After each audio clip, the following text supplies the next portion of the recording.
Hey everybody, this is probably the first video you're going to see in this course. I'm going to post this early. Welcome to the ZBrush class, ArtI 248. This is spring 2021. Getting ready to say that over and over.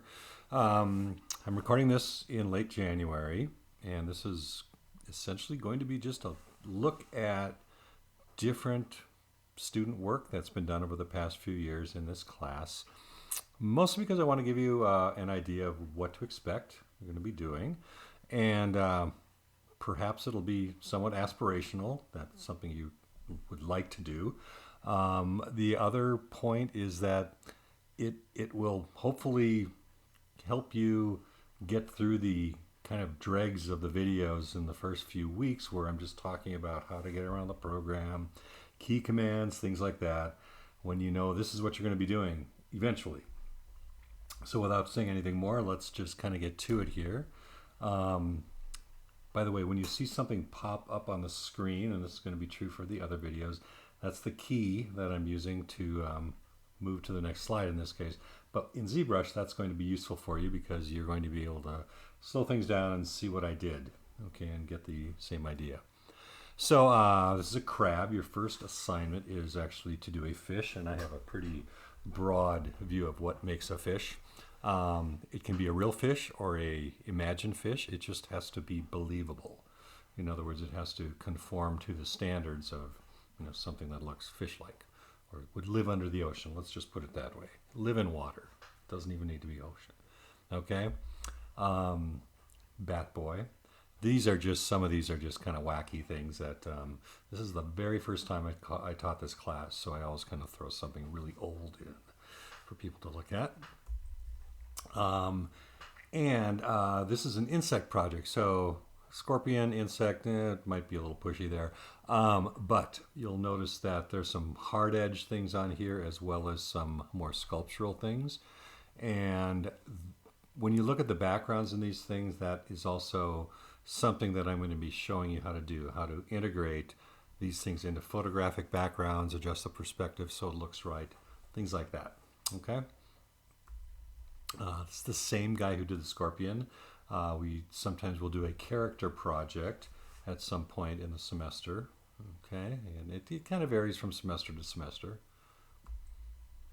Same guy, seahorses. This is his version of the fish project.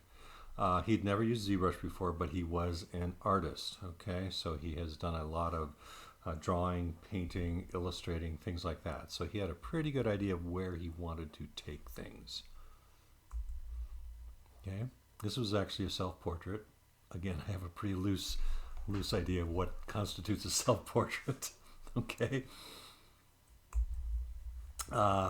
Creature project, dragon. Okay, so usually your final project involves coming up with a story idea, concept idea of a creature that lives in another world.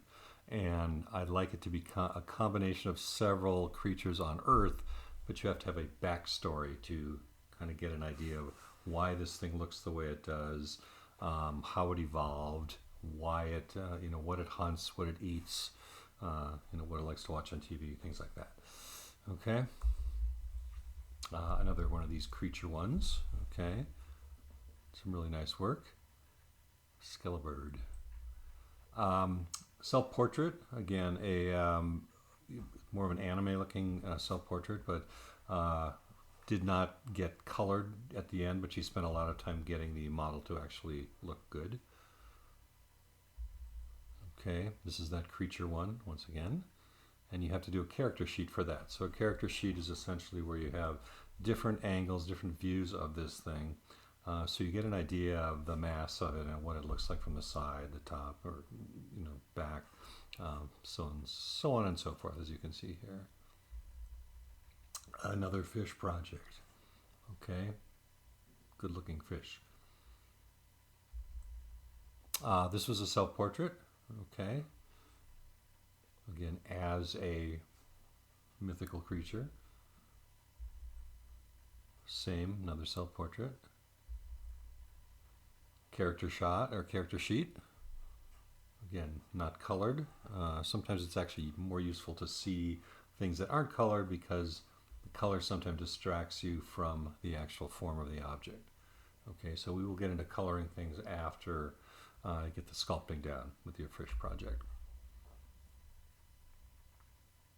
Another piece, dragon, nice wings. She was actually an illustration student at a college up in Laguna, came down here to take the ZBrush class.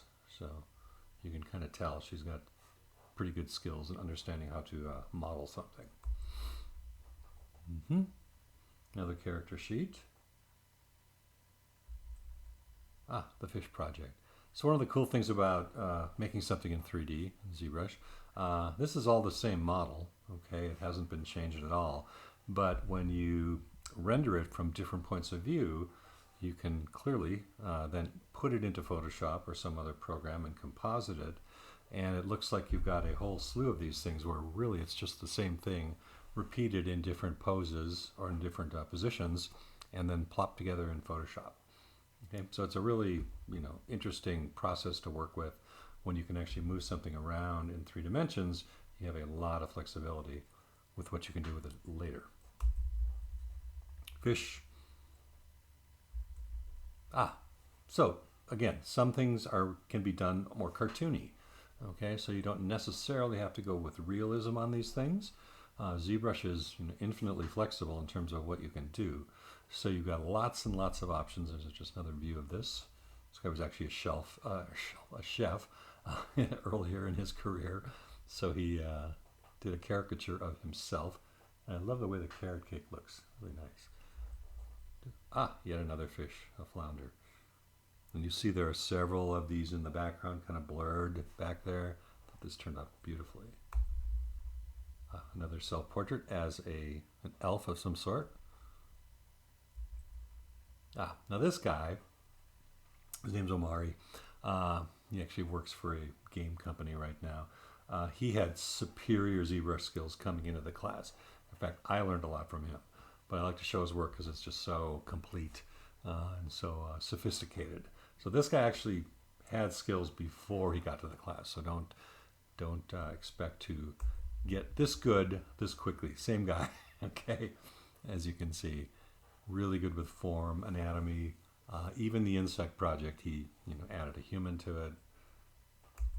So this is him, his self-portrait, 5 views in a helmet. This is also him. Here's another self-portrait. Didn't really look anything like him. This was a character project as well. Just really like the way this turned out, the softness of it.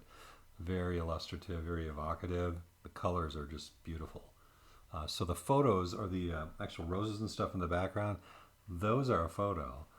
But the image in front, it was done in ZBrush and then composited together.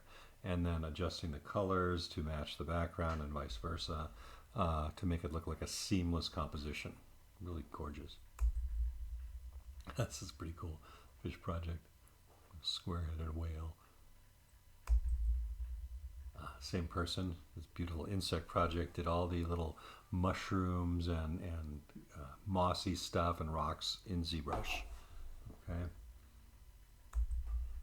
Another self-portrait with an old car. Creature project. Now he presented all this stuff almost like the Indiana Jones ride at Disneyland, in sort of a archaic looking form. So he manipulated these, although he did turn in some versions so I could take a look at them that weren't altered, but I thought this turned out really great. A Rhinozilla. Another great student, Sumi, did these wonderful characters. Really terrific stuff. Really nice, really stylized. This is his final project as well. It's had a real look about them. Really nice work, and beautiful sense of color as well. And that's it. Okay, so I hope that gives you some, sense of what we're going to be doing, and gives you some inspiration for sticking with it.